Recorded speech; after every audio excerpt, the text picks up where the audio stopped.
I just can't accept that my genius mother, who aims for the medical school, is a high school dropout. It infuriates me. How dare you, a person of such low academic standing, pretend to be a mother? I absolutely hate you. Oh, here we go again. Samantha, you do realize that just aiming for something doesn't make you a genius, right? Anyone can aspire to be something even without being exceptionally talented. Plus, you're already over 20 and have repeated a year. What? Age has nothing to do with genius. And you know what? I learned from Dad that you're a high school dropout. The reason I'm not passing the exams is that your blood is holding me back. Samantha, I understand that you're feeling angry and want to take it out on someone, but don't you think that's a bit too much? It sounds completely unreasonable. But it's impossible for someone as brilliant as I am to fail the medical school entrance exam 3 times. How much longer are you going to keep dragging me down? I'm not trying to drag you down, you know. I genuinely think it depends on your efforts. Huh? Are you saying it's my fault for failing the medical school entrance exam? Well, yes, I suppose I am. After all, you're the one taking the exam and failing it. You could try to come up with other excuses, but the primary reason lies with you. What are you talking about? You're just shifting responsibility. How can you say something like that? Would it kill you to say something a little more supportive? Aren't you supposed to be my mother? But I think it's better to tell you the truth. It's more important than sugarcoating things. Samantha, as your mother, I truly want to be a support for you, even when you say terrible things to me every day. That's why I want to confront you directly without holding back. What do you mean you love me? It's unbelievable that my mother has such a low academic background. It's laughable how someone like you can lecture others.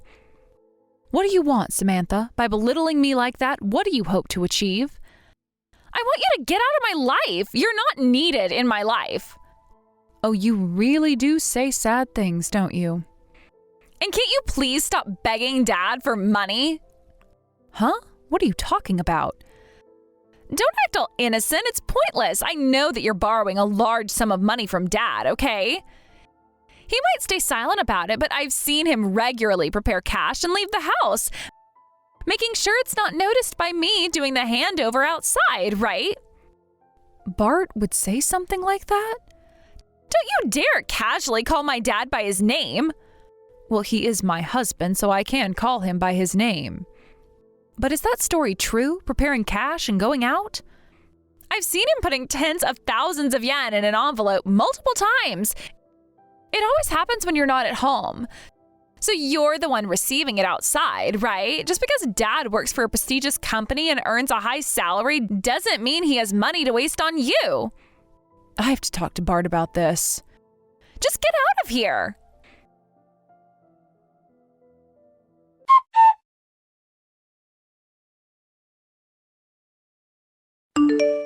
So what's this about? You said you had something to talk about? I'm working right now, so could you keep it short? Well, it might just be me overthinking things, but I heard something from Samantha. She mentioned that you've been putting cash in an envelope and leaving the house regularly. Is there something going on? Huh? Samantha seems to think that I'm the one asking you for money. But is there something else going on? What are you talking about? Look, I'm an adult, all right? There are times when I just need cash for certain things, that's all. Maybe that's true, but you know how sharp Samantha is. She notices everything. It's hard to ignore her when she picks up on these things. Well, that's not my problem, is it? She must be confused or something. I don't have any secrets. Are you sure? This is really just a misunderstanding, right? There's nothing questionable about what you're doing? Questionable? What's that supposed to mean? There are plenty of times when having cash on hand is just necessary. Like paying bills, for example. But as far as I know, the household bills are set up to be automatically withdrawn from my account. Right. Well, either way, I'm not doing anything wrong, I promise. There's something else I should tell you. Yesterday, a woman came to our house. She asked for you by name. Is Bart here, she said? What? I told her you weren't home, and she just said she'd come back another time. She specifically asked me to tell you Bailey came by, and then she left. You're serious? Why didn't you tell me sooner? I'm sorry, I meant to bring it up last night, but I forgot. Do you think this woman might be related to the cash withdrawals you're making? Wait, what are you getting at? I don't know any woman like that. This has to be a case of mistaken identity. But she specifically asked for Bart. She was very clear about it. Then it must be someone from work, all right? Probably one of our employees, or maybe a former client or something like that. Well, if that's the case, wouldn't she have used your last name? Instead, she called herself Bailey. And honestly, if she's work-related, why would she know our home address? Damn it, this is ridiculous. I told you I don't know her. Now I really need to get back to work.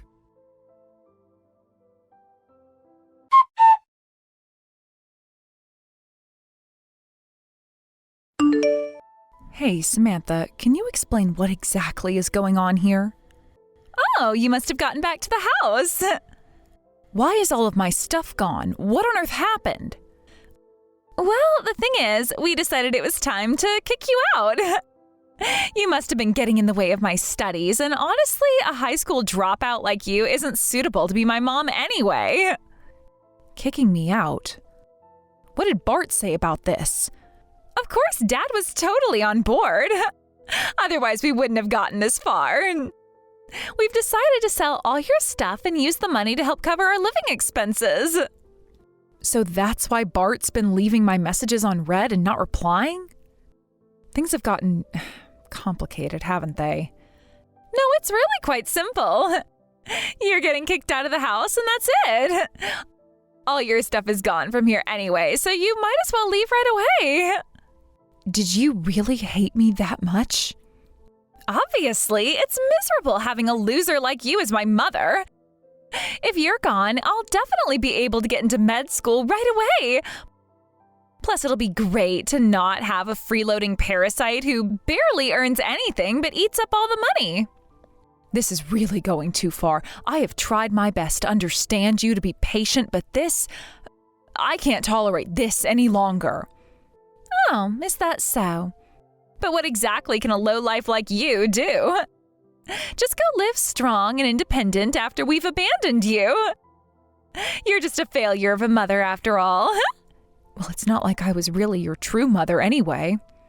Because your real mother is that other woman. What? That other woman?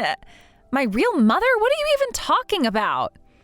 Listen, Samantha, the truth is I'm not actually your biological mother.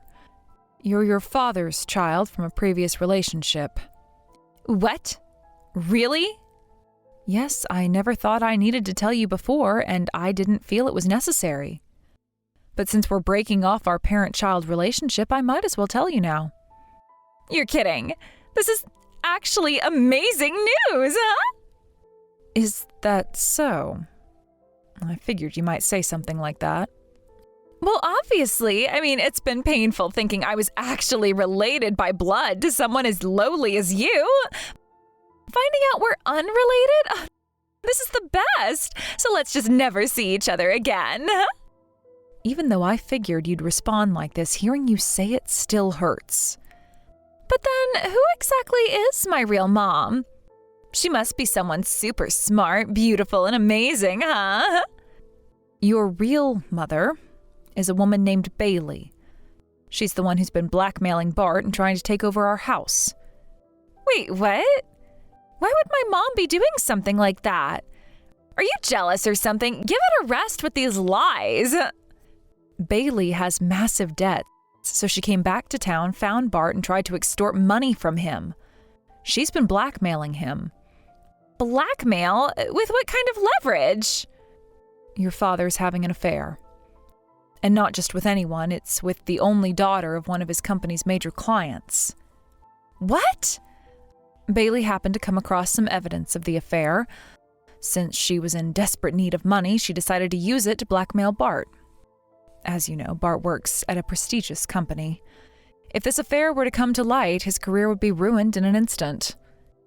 Dad, an affair? Well, given that his wife is a loser like you, I guess I can understand why he'd want to cheat. You have a really terrible personality, Samantha. You honestly need serious help. Wait, so what happens to us now? What is Bailey planning to do next? I have no idea, and besides, we're no longer family, are we? But I need to start looking for a new place to live, so I'll be going now. I'll miss you, but try to stay strong. Wait!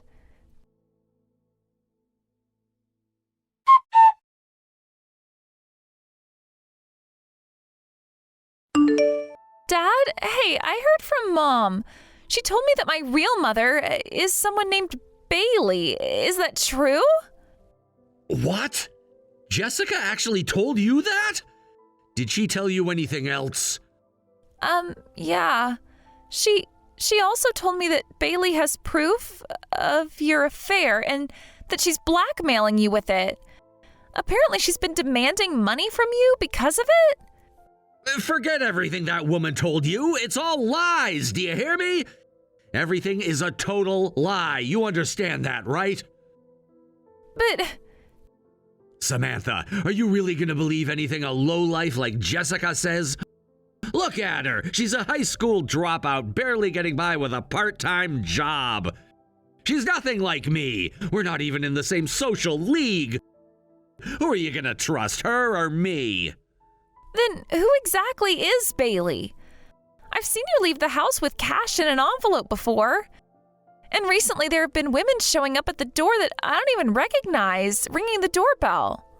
There is no Bailey. You're my daughter, mine and Jessica's. Everything you've been told is completely fabricated. You mustn't believe any of it, got it? All right, I understand.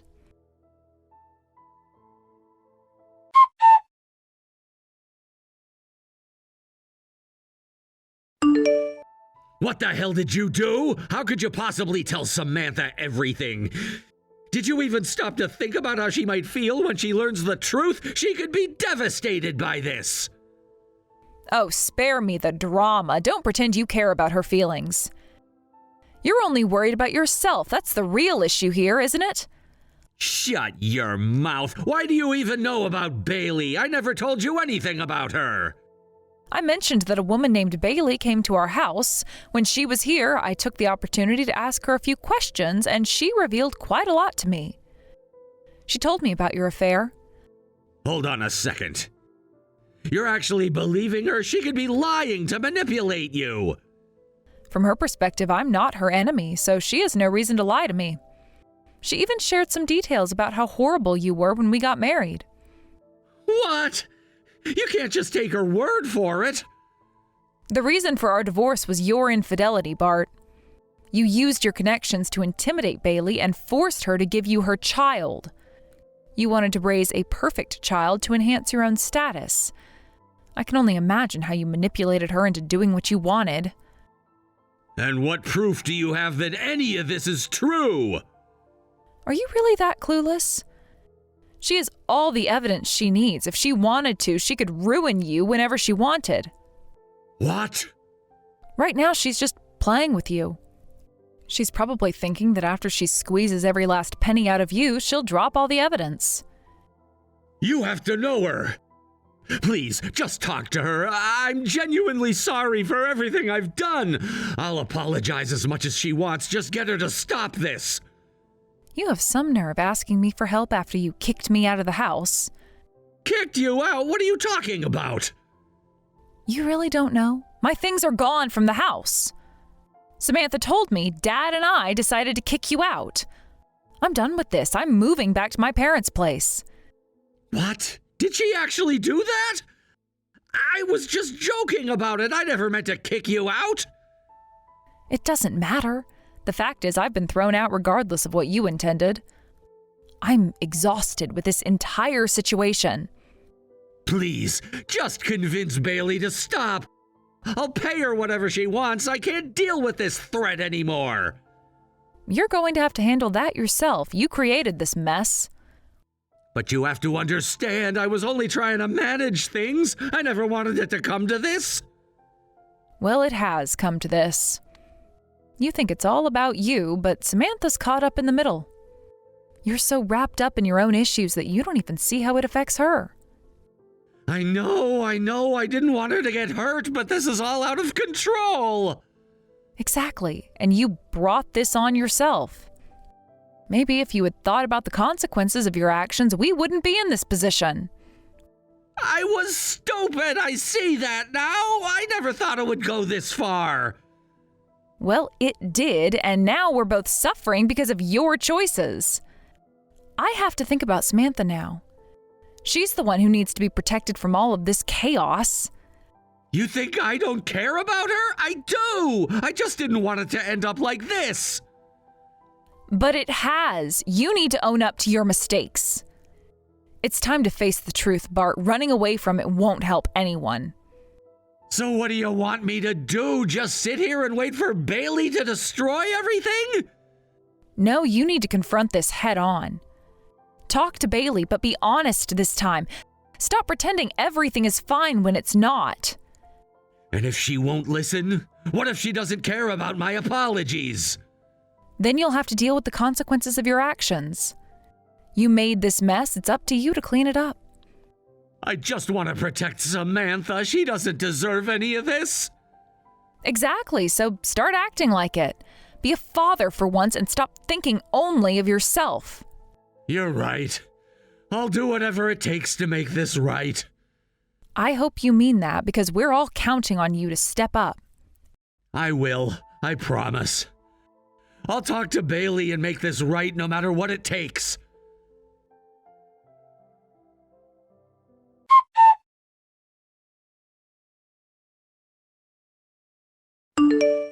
Samantha, why did you do something unnecessary? Who do you think you're living off of? What? What do you mean, who do you think you're living off of? What's going on here? Dad? What's wrong? What do you mean, what's wrong? How could you kick Jessica out? You have no idea how complicated things have become because of your actions. But Dad, you agreed with me, didn't you? I thought you'd be happy that I took that step. What are you even talking about? How old are you? Are you really that stupid, still acting like a child even after turning 20? I've been pouring money into your medical school trying to support your future as a doctor. I wish I'd never bothered to fight for custody if this is how it's going to turn out. Dad, is this really you? If you hadn't kicked Jessica out, there might still have been some hope left. But now it's over. There's no one who can stop Bailey from doing what she wants. Your future is finished too. I'm done supporting you financially. Wait, please, I get it. I'll bring Bailey back. Just don't abandon me, Dad, please. I don't care. I'm already on the brink of destruction myself. As for you, I lost all hope the moment you failed your exams twice. You're an adult now. You can fend for yourself. Do your best to survive. Please wait, Dad, I'm begging you.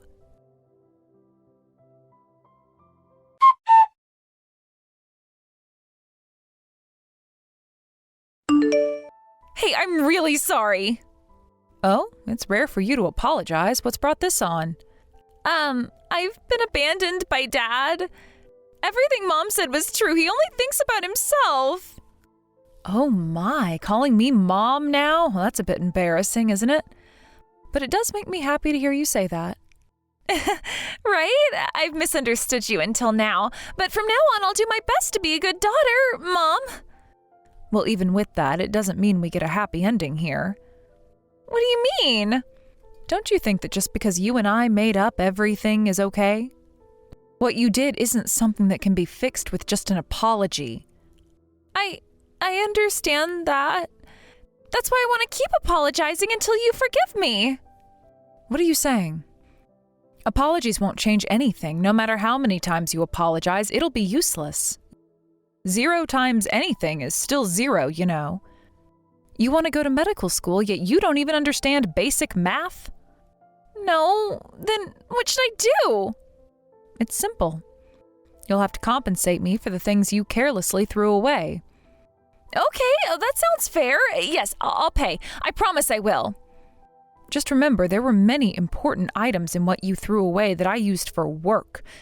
If you plan to compensate me for everything, it's going to add up to quite a bit of money.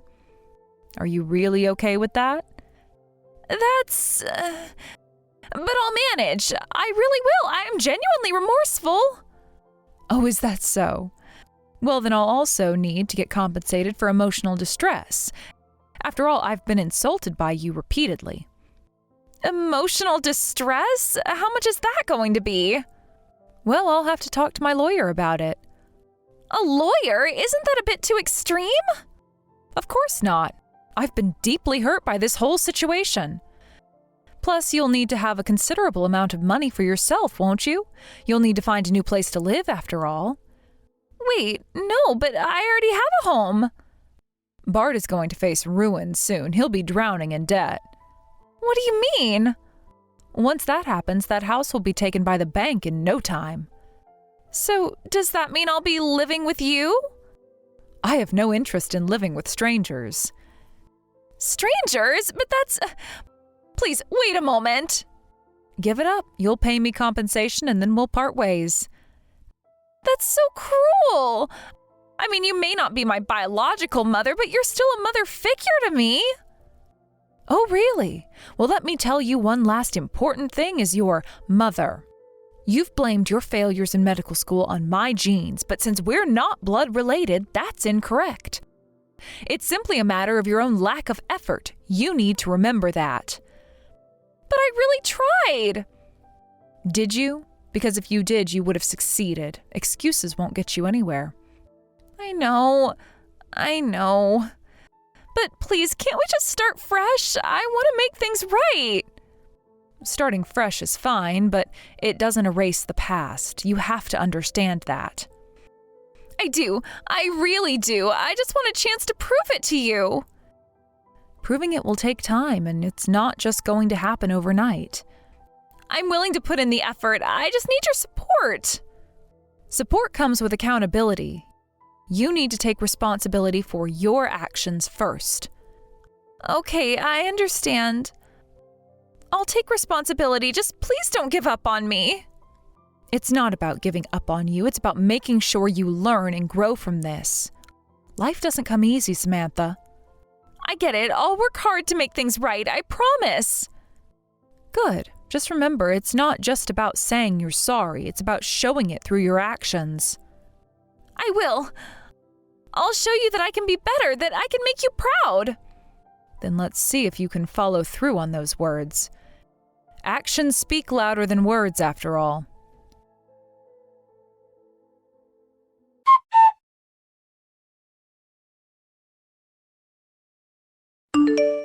I made the difficult decision to block Samantha's phone number and sever all communication with her. This choice came after much deliberation and reflection on the state of our relationship, which had become increasingly complicated and strained over time. Initially, our connection had been filled with warmth and laughter, moments where we could lose ourselves in each other's company, sharing dreams and aspirations.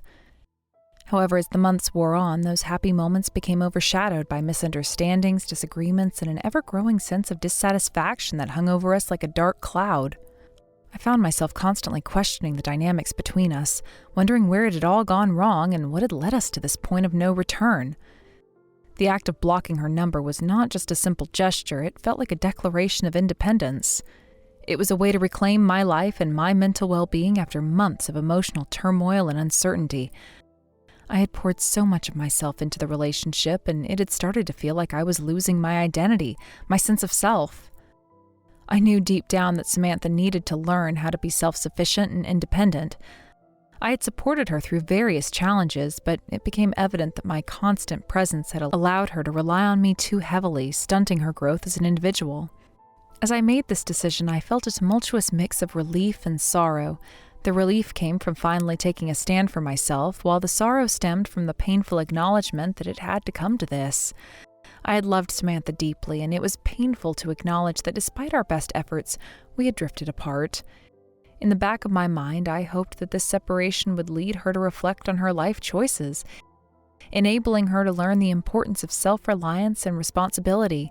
I wanted her to find her own strength and resilience in the face of adversity, understanding that true independence often arises from overcoming challenges. Navigating through the emotional landscape of our breakup was not an easy journey. I sought comfort in my close friends and family, those steadfast allies who had been my support system throughout our relationship.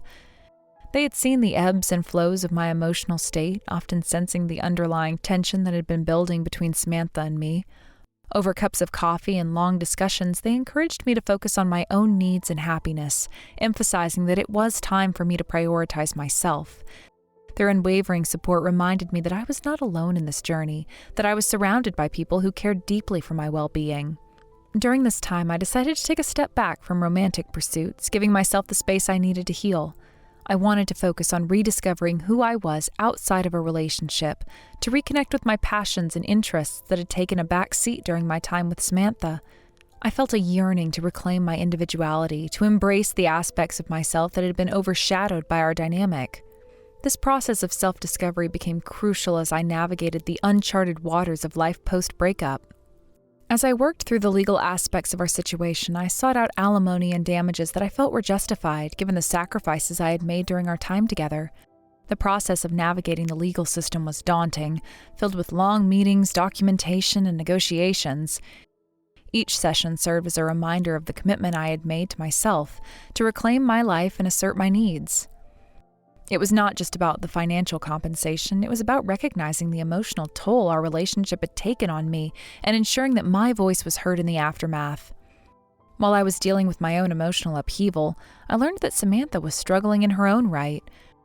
Reports indicated that she had accrued a significant amount of debt, forcing her to abandon her dreams of attending medical school. It was disheartening to hear about her predicament. Even though I had chosen to cut ties, a part of me still cared for her well-being. I understood how crushing financial burdens could be, and I couldn't help but feel a pang of sympathy for her situation. Samantha's struggles served as a stark reminder of how life can take unexpected turns. It was a lesson in the fragility of dreams and the importance of resilience. I hoped that this challenging period would serve as a catalyst for her growth, pushing her to confront her circumstances with determination and strength. It was my sincere wish that she would find the ability to rise above her difficulties, learning to navigate life's challenges independently. I wanted her to discover her own potential, to harness her abilities and strive toward her goals, even if it meant taking a detour from her original plans. The weight of our shared history lingered heavily in my mind, like an anchor pulling me back into the depths of emotions I was trying to rise above. I often found myself reminiscing about the good times we had shared, the laughter, the inside jokes, the dreams we once had. It was hard to let go of those memories, as they were intertwined with my own growth and experiences. However, I understood that clinging to them would only prolong my pain. As I reflected on our relationship, I came to the realization that we had both changed, evolving into different people with different aspirations and desires. Accepting this reality was a necessary step in my healing process, a step that would allow me to move forward with a clearer perspective. Meanwhile, the fallout from Bart's actions continued to unfold, drawing my attention further into the web of emotional complexity surrounding our circle of friends. It had come to my attention that he had faced severe consequences after Bailey exposed his infidelity. Not only did he lose his job, but he also found himself ostracized from the industry he had once thrived in. This was a significant turn of events, and it forced me to reflect on the complexities of relationships and the unpredictable nature of life. Bart had always presented himself as confident and successful, but the truth had a way of unraveling facades, revealing the vulnerabilities that often lie beneath the surface. Hearing about Bart's downfall stirred mixed feelings within me. On one hand, I felt a sense of justice. On the other, I grappled with the moral implications of reveling in another person's misfortune. His betrayal had caused pain to many, including me, and yet I also recognized that everyone's capable of making mistakes. I found myself in a moral quandary. Was it right to feel satisfaction in his suffering, or should I extend empathy towards someone who had caused so much hurt? As I navigated my emotions, I reminded myself that it was important to remain grounded in my values. I sought to find a balance between acknowledging the pain he had caused while also recognizing the complexities of human nature. I wanted to remain open to the lessons life had to offer, allowing each challenge to shape me into a stronger, more compassionate individual. I understood that empathy was not only a gift I could give to others, but also a gift I could give myself in order to foster my own growth and healing. Reports indicated that Bart had become homeless, and this news shocked me to my core. It felt like a grim culmination of his choices, a harsh reminder that every action has consequences. As I processed this information, I couldn't help but feel conflicted. While I didn't wish ill on him, the reality of his situation evoked a complicated blend of pity and vindication. It was hard to reconcile the idea that someone who had wronged so many was now facing such dire circumstances. I wanted to approach his situation with compassion, but the weight of the betrayal made that a challenging task. Bailey, on the other hand, seemed to find solace in her successful revenge against Bart. She had every right to seek closure after the pain he had inflicted on her, but I could only imagine how empowering it must have felt to watch him face the consequences of his actions. Yet I couldn't shake the feeling that revenge, while temporarily gratifying, often comes with its own set of burdens. I wondered if Bailey would ultimately find peace in her choices, or if the satisfaction would fade over time, leaving her grappling with the emotional aftermath of her decisions. I wanted to reach out to her to see how she was coping with everything, but I also understood that she needed her space. As I contemplated these matters, I realized that navigating relationships often required a delicate balance of empathy, self-protection, and growth. Each person's journey is unique, and while we may not always understand the choices others make, we can learn from our own experiences. I wanted to remain open to the lessons life had to offer, allowing each challenge to shape me into a stronger, more compassionate individual. It became clear to me that my journey toward healing and self-discovery was intertwined with the experiences of those around me, creating a complex tapestry of growth and understanding. During this tumultuous period, I found myself rediscovering the beauty of solitude. There was something empowering about spending time alone, allowing myself the space to reflect on my emotions and thoughts. I began to appreciate the quiet moments, the stillness that came with solitude. I turned off my phone and stepped away from social media, seeking refuge in the simplicity of being present in my own life. I prioritized self-care, engaging in activities that brought me joy and fulfillment. In the midst of this newfound solitude, I discovered the joy of journaling. Writing became a therapeutic outlet for me, allowing me to process my emotions and reflect on my experiences. I poured my heart onto the pages, documenting my thoughts, fears, hopes, and dreams. Each entry was a step toward understanding myself better, a way to untangle the knots of confusion that had formed during my relationship with Samantha. I found comfort in the act of putting pen to paper, as it offered me a sense of clarity and purpose. Through journaling, I began to explore my aspirations, reevaluating what truly mattered to me. I set goals for myself, small, manageable ones that felt attainable yet fulfilling. I started to cultivate a vision for my future, one that was rooted in authenticity and self-discovery. I recognized that the journey ahead would not be without its challenges, but I felt a renewed sense of determination to embrace the possibilities that lay before me. As I ventured further into this journey of self-exploration, I made a conscious effort to step outside of my comfort zone. I sought new experiences, immersed myself in activities that ignited my passion and creativity. I joined local clubs, enrolled in classes, and even volunteered for community projects. Each new endeavor presented an opportunity for connection and growth, a chance to engage with others who shared my interests and values. I found joy in these interactions, creating new friendships that provided a support system as I navigated this transformative period in my life. Amidst all these changes, I was continuously reminded of the importance of living authentically. I wanted to be true to myself, to honor my values and beliefs as I forged ahead. I realized that authenticity is not just about being true to oneself. It also involves embracing vulnerability and allowing oneself to be seen by others. I began to shed the fear of judgment and opened myself up to the possibility of genuine connections with those around me. I sought relationships that felt nurturing and supportive, ones that encouraged mutual growth and understanding. As I reflected on my past, I recognized that every moment of joy, pain, and heartbreak had shaped me into the person I was becoming. I had learned that growth often emerges from the ashes of difficult experiences, and it was crucial to embrace both the light and the shadows of my journey. Each lesson that I learned added depth to my understanding of love, relationships, and self-worth. The relationship with Samantha had taught me valuable lessons about boundaries and self-care. It had shown me the importance of recognizing when to let go, even when it feels painful. I learned that it's okay to prioritize oneself and to walk away from situations that no longer serve one's growth. While the end of our relationship was undoubtedly challenging, it also marked the beginning of a new chapter in my life, one filled with potential and opportunity.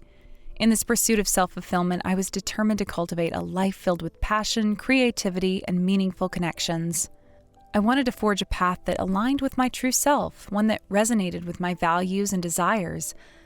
I held on to the belief that every experience, good or bad, contributes to my growth, shaping me into a more resilient and compassionate individual.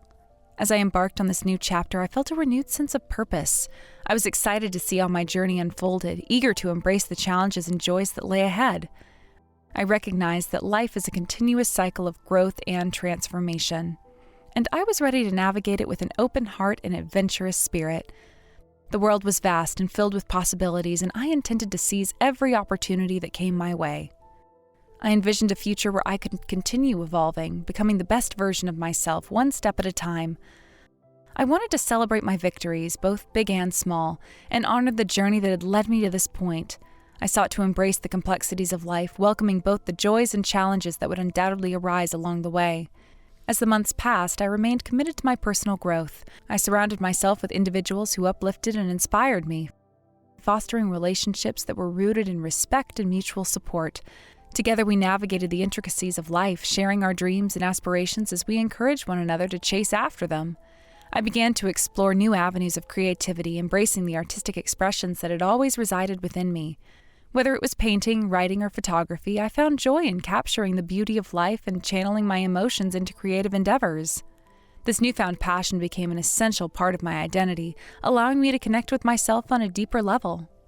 In this session of self-discovery, I also took time to nurture my physical health.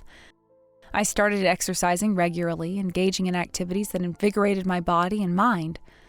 Whether it was hiking, dancing, or practicing yoga, each movement became a celebration of life and vitality. I felt in tune with myself, embracing the energy and strength that resided within me.